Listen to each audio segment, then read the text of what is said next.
All right, Bible readers, today is 2 Corinthians chapter 8, and the question is, are you abounding in love toward Paul? Okay, this question gets some people riled up. Oh, he's talking about Paul more than he talks about Jesus.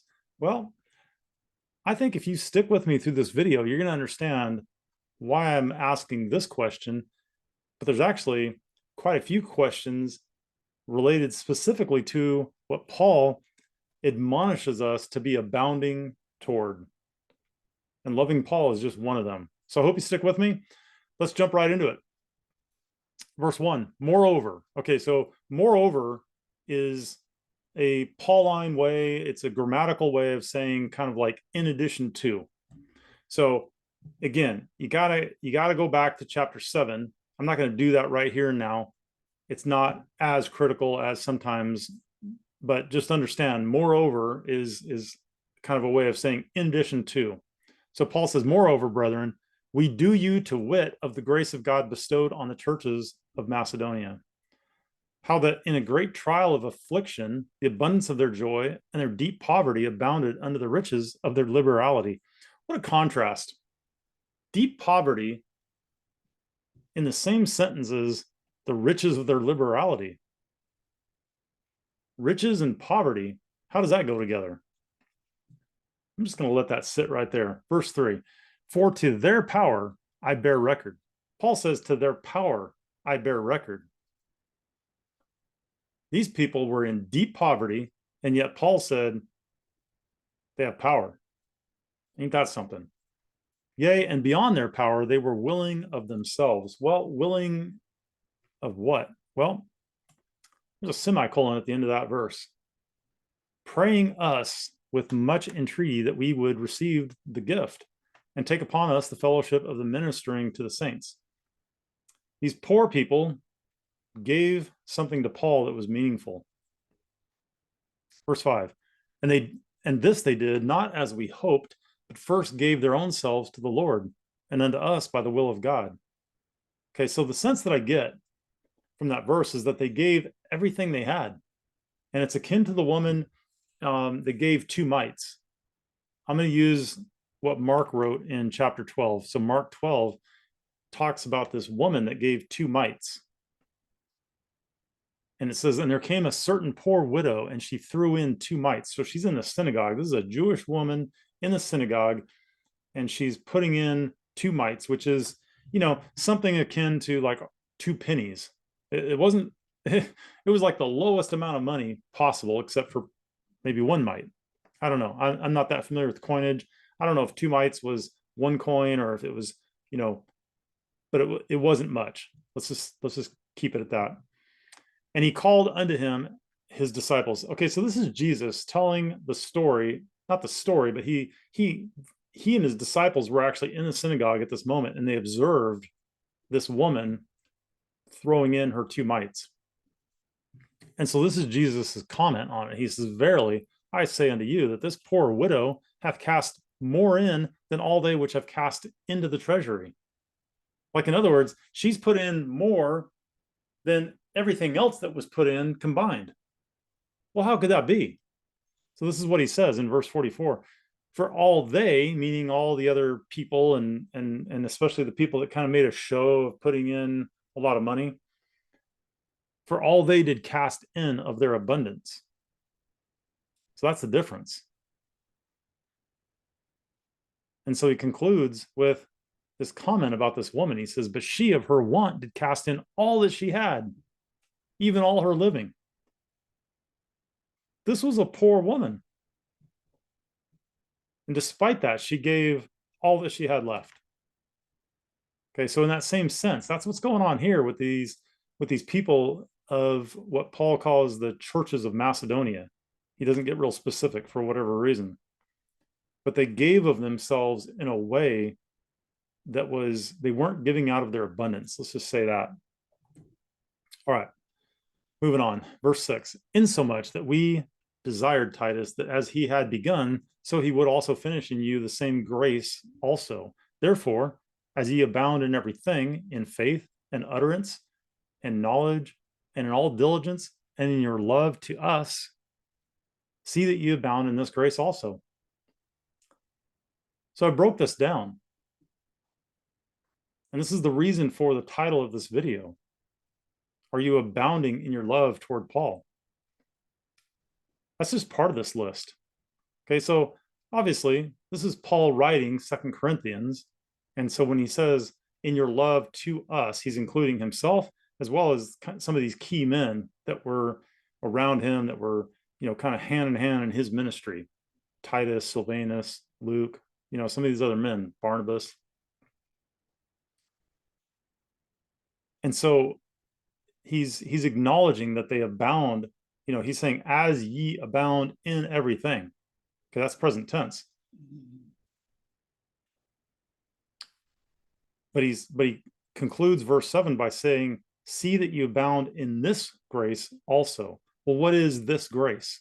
Well, he's referring to the way that these people, these churches of Macedonia gave. They gave out of their poverty, not out of their abundance. See, it's easy for somebody, if somebody, let's just use small numbers for, explanation's sake. If somebody has $1,000 and they give away 100, well, they still have $900. But if somebody has $10 and they give away $10, well, who gave more? Right? That's the idea here.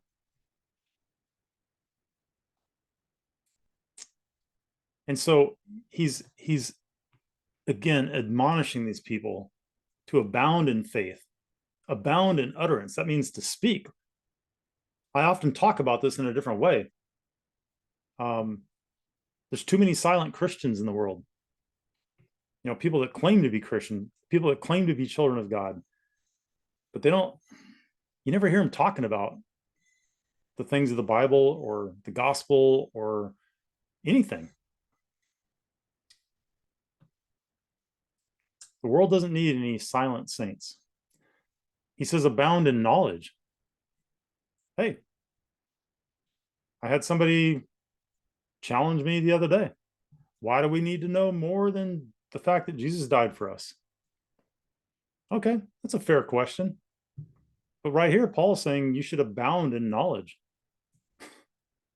What are you going to do with that? Abound in diligence. Yeah, put your hand to something and then do it with abundance.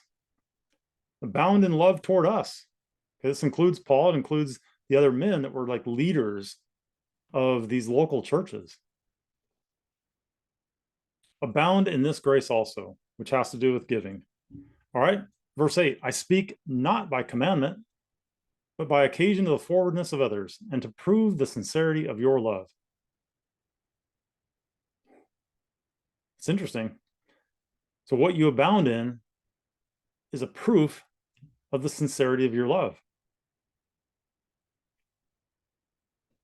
If you're abounding in things that are outside of Bible reading and Bible study and fellowship with believers, and if you're all caught up, I know some men that can talk to you all day long about the statistics of their sports team, but then they go, I just can't understand the Bible. So it all depends on what you are mentally abounding in, what you are putting your energy toward. Don't tell me that some man that's got all the statistics figured out and for all of his sports teams, and he's done all the analysis in his mind and all these things. Don't tell me a man like that can't understand the scripture. I'll call you a liar. Tell me that a man like that doesn't want to understand the scriptures. Okay, now we're going to have a conversation, because that's the truth. Verse 9, for we know the grace of our Lord Jesus Christ, that though he was rich, yet for your sakes he became poor, that ye through his poverty might be rich. Oh my, there's so much you could talk about here. But here's all I think all I want to say is, when you give it all up, you gain that which cannot be lost. It's akin to Paul saying, I die daily. Well, die to what? it's not a reference to a physical death. Yeah, you could argue that you're dying to your flesh, and that's valid, but it's bigger than that.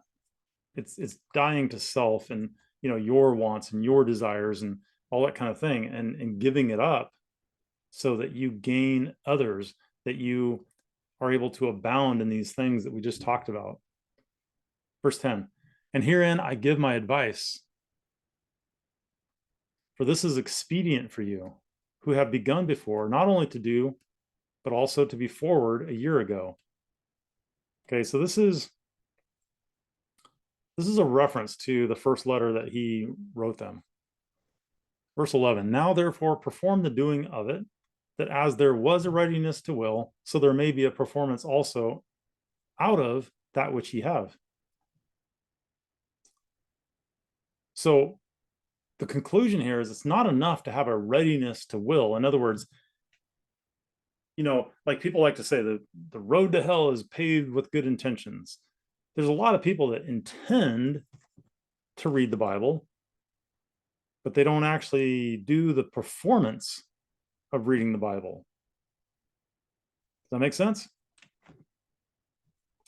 And so Paul is saying that it's good to have a readiness to will. In other words, your will to be ready to do certain things. That's great. But unless you perform those things, well, what's it really amount to? Verse 12, for if there be first a willing mind, which, if you think about it, you can't perform something that you haven't already, had a will to do. Like you can't, we're not robots. We're not just out doing things. We have to decide that this is my will to do this thing, and then go do it. For if there be first a willing mind, it is accepted according to that a man hath, and not according to that he hath not. For I mean not that other men be eased, and ye be burdened, but by an equality, that now at this time your abundance may be a supply for their want, that their abundance also may be a supply for your want, that there may be equality. And there's another colon. Again, very Pauline. We got a long sentence here. And so he breaks into quoting the Old Testament. But I'm gonna pause here for a second. Verse 14, if not understood within the context of Paul's writings, sounds very communistic almost. It sounds very Barack Obama-ish, if you will. Let's take from the rich and give to the poor and all this equal distribution. That's not what Paul's talking about here. And it's a matter of the heart. It's not a matter of the numbers and like, let's make everything equal on paper. It's not about that. It's about this equality of the heart, that we're all members of the body of Christ. And Paul even, in previous chapters talked about, giving more honor to the members of the body that maybe seem to be less. Because again, how could I, if I saw the analogy is of like, if I saw the mouth as less than the brain, well, great. But how would the knowledge in my brain speak the truth to others without the mouth? See, so all parts of the body are equally needed to provide the performance that Paul talked about. In other words, you could have a readiness of mind, but if you have no arms and legs and you're a deaf mute, well, how are you going to perform the thing that your mind was ready to do? Okay. All right. Enough on all that. So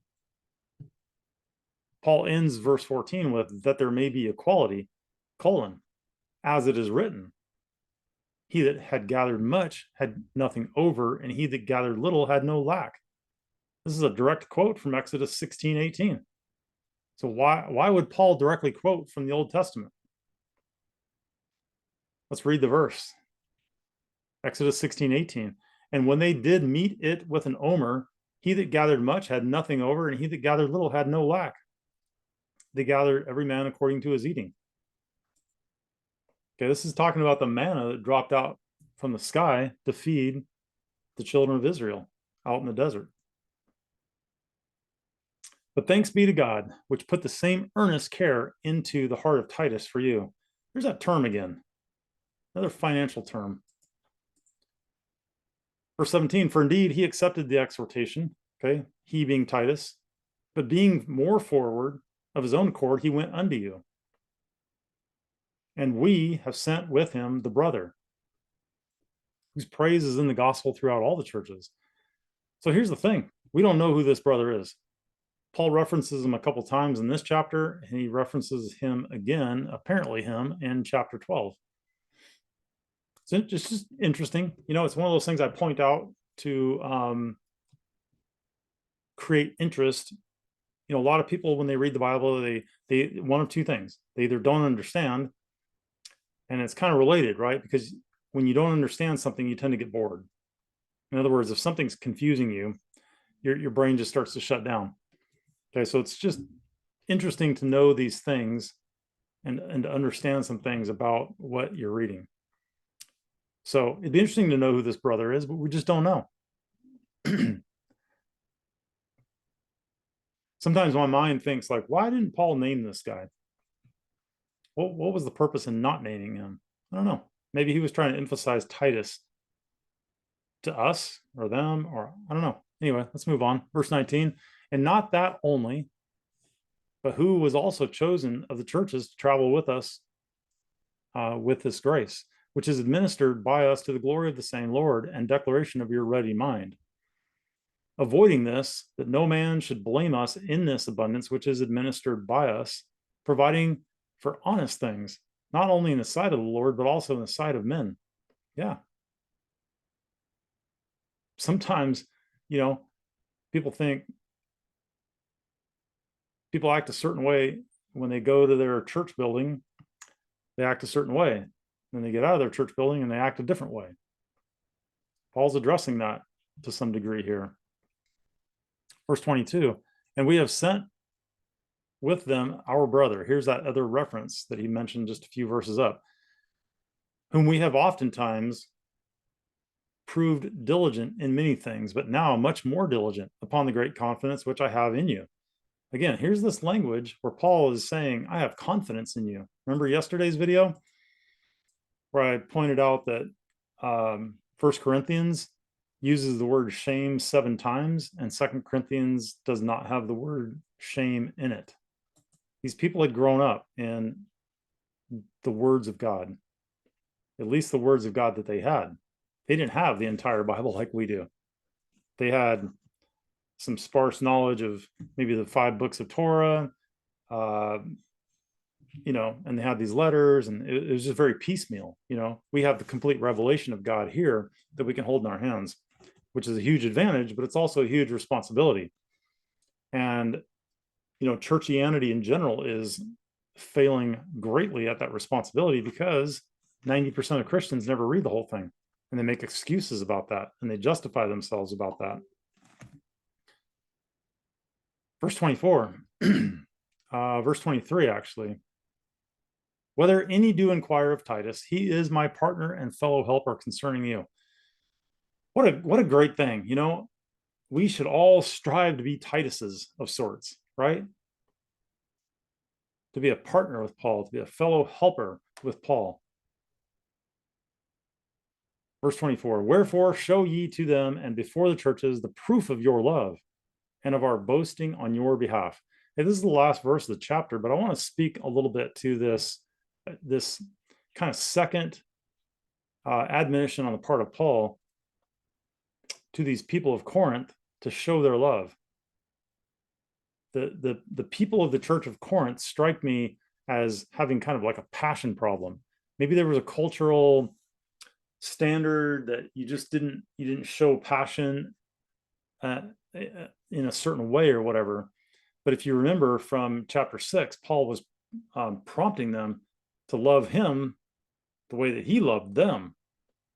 You know, and it was kind of kind of like almost a sad love story of sorts. And so again, now he's prompting them to show their love toward, the other key brethren here, Titus and the brother that was unnamed. So if you want to kind of understand more about what I'm talking about, go check out the chapter summary for chapter 6, 2 Corinthians chapter 6. There's a full explanation there, or an expanded explanation of this kind of like love deficit, if you will. Paul felt and was expressing clearly that he loved them more than they loved him.